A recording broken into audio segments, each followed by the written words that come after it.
नमस्कार। मैं डॉक्टर सुशील कुमार शर्मा, सहआचार्य इतिहास, राजकीय महाविद्यालय कुढ़ा।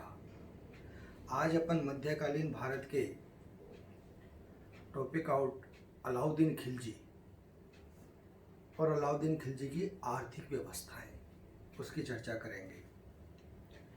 देखिए, मध्यकाल में दिल्ली सल्तनत के अधीन 5 वंशों ने शासन किया और उस 5 वंशों के शासन में जो सबसे शक्तिशाली शासक के रूप में सिद्ध हुआ मूलतः आर्थिक व्यवस्थाओं को लेकर, वह था अलाउद्दीन खिलजी।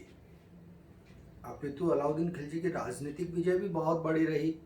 राजस्थान के भी बहुत से क्षेत्रों में उसने सुदूर तक विजय प्राप्त करी, जिसमें चित्तौड़ की विजय, कानड़ देव के साथ जालोर की संघर्ष, रणथंबोर में हम्मीर देव के साथ संघर्ष, और तीनों में उसकी विजय अलाउद्दीन की शक्ति को, सामर्थ्य को बिना किसी रूप में देखे हुए अपने को सशक्त बनाती है।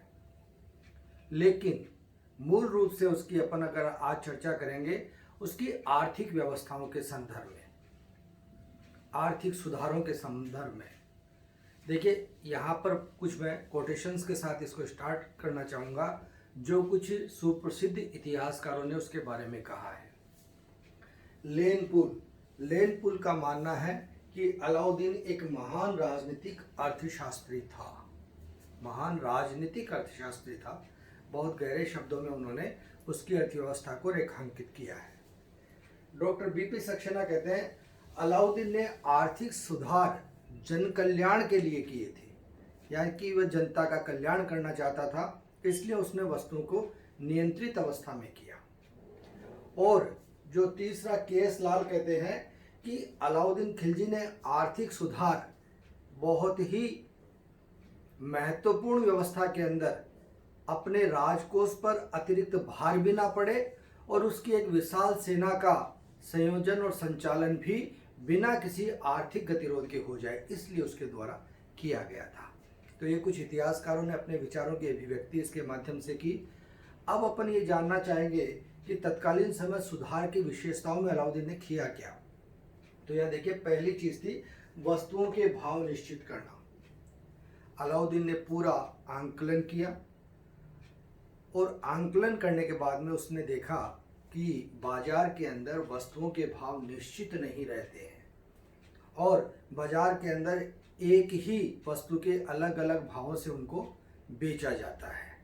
तो उसके द्वारा सरकारी मंडियां भी स्थापित की गई, कुछ अधिकारी भी बनाए गए जिन्हें शाहनाए मंडी कहा गया, उनके अधीने दीवाने रियासत के अधिकारी बनाए गए और उसके माध्यम से सबसे पहले उसने जितने भी खाद्य वस्तुएं थी उनको लेकर और जो भी रोजमर्रा के जीवन में काम आने वाली वस्तुएं थी उनके भाव निश्चित कर दिए और उसके ऊपर सरकारी अधिकारी लगा दिए उनकी देखरेख करने के लिए कि उनमें किसी भी प्रकार का बदलाव न किया जाए। यहाँ पर हम एक सारणी के माध्यम से समझने का पूरा प्रयास करेंगे कि तत्कालीन समय किस प्रकार की व्यवस्थाएं और कितने गहन विचारों के माध्यम से उसके द्वारा की गई। उसने एक एक चीज़ का एनालिसिस किया। तो देखिए, यहाँ पर अपन एक सारणी बनाई है, अलाउद्दीन के समय खाद्य वस्तुओं का मूल्य निर्धारण, और इसमें खाद्य वस्तुएं क्या थी। सबसे पहले देखिए, गेहूं, जो कि आम व्यक्ति की पहुंच की वस्तु थी, उसका 1 मन, उसका मूल्य उसने निश्चित किया 7.5 जीतल, जो 1 मन के तौल पर 4 जीतल, उसका मूल्य उसके द्वारा निर्धारित किया गया। चना 1 मन 5 जीतल, चावल 1 मन 5 जीतल, मांस 1 मन 5 जीतल, खांड 1 सेर 1.5 जीतल, ये उसके मूल्य निर्धारित किए गए, ये उसका तौल बनाया गया। और ये वस्तुओं का मक्खन 2.5 सेर 1 जीतल, उड़द की दाल 1 मन 5 जीतल, नमक 1 मन 2 जीतल। अब अपन वहां पर तत्कालीन समय जो मुद्राएं चलती थी वह क्या थी। वहां 2 रूप में, एक तो टांका जिसे बोला जाता था वह था। तो टांके का ये माना जाता है कि आज के आधुनिक काल में जो 1 रुपये का मूल्य न, उससे बराबर या उससे कहीं कुछ अधिक के लगभग उस समय टाका होता था। और जीतल जो है वह 2 पैसे का होता था। 2 पैसे का एक जीतल माना जाता था और जीतल में इनका मूल्यांकन किया गया है। तत्कालीन जो मन था उसका माप क्या रहा? आज के 13-14 शेर के बराबर एक मन हुआ करता था। इस समय इन्होंने न केवल खाद्य वस्तुओं का मूल्य निर्धारित किया अपितु गुलामों व नौकरों के दाम भी निश्चित कर दिए थे। यानी कि इसने न केवल एक क्षेत्र विशेष को चुना बल्कि समाज के अंदर सारी व्यवस्थाओं को एक साथ लेकर के और उसकी आर्थिक नियंत्रण की व्यवस्थाएं इसके द्वारा कर दी गई थी। अलाउद्दीन का समायोजन बहुत उच्च स्तर का था। दूसरा इसका पक्ष देखते हैं सुधार व्यवस्था, वस्तुओं की प्राप्ति का प्रबंध। इसमें सबसे महत्वपूर्ण था कि समाज के अंदर जिन जिन वस्तुओं की आवश्यकता है वह उनको समय पर प्राप्त होती रहे।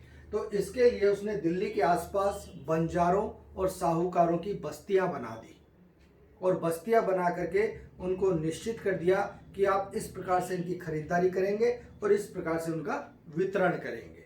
पूरी व्यवस्था को उसने बहुत ही समीकृत तरीके से बनाते हुए समाज के अंदर इसकी आपूर्ति को निश्चित कर दिया था और जो खरीदारी करेंगे उसके भी नियम कायदे उसके द्वारा बना दिए गए थे।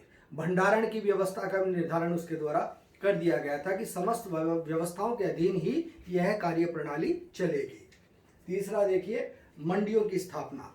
अब इसने स्थान स्थान पर वस्तुओं की मंडियां बना दी और उन मंडियों के अंदर इनकी आपूर्ति पूरी तरह से करने लगी। इसके ऊपर 2-2 सरकारी अधिकारी बना दिए गए, दीवाने रियासत और सायनाए मंडी। सायनाए मंडी बड़े अधिकारी थे, वो नीचे वाले अधिकारियों को पूरी तरह से इनको जितने भी व्यापारी थे, बंजारे थे, साहूकार थे, उनको नियंत्रित करने के लिए, उनकी व्यवस्थाओं को नियंत्रित रखने के लिए उनके अधीन रखा गया और वह सारी की सारी रिपोर्टिंग शाहनाए मंडी को किया करते थे। वह सर्वोच्च अधिकारी था इन मंडियों का और उसके द्वारा तत्कालीन समय